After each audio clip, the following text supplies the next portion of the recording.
Okay, once you guys click on Hazel down the rabbit hole, which is this assignment, you're going to see read out loud.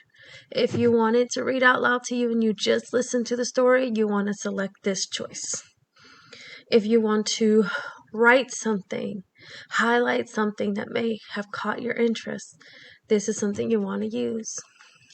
Now, for my EL students, if you want to translate it, you can, but I'd rather you try it in English first.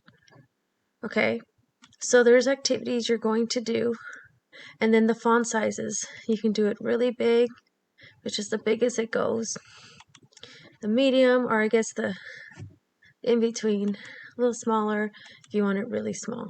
Your preference, that's what the font size is. Okay, you're going to read all of this. Okay, remember, there's a question one. So question one is going to have to do with all of this so far.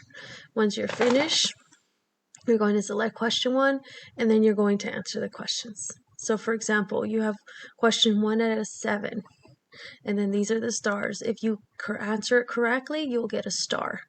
So if you answer all 7 correctly, you'll have all 7 colored stars. So Hazel wants to, and then you want to read A, perform in Peter Pan. B, go back to her old school. C, do backflips at gymnastics. Or D, play Alice in the school play. You want to go back to your reading if you do not know the answer. Listen to it again or reread it again. Do the best you can.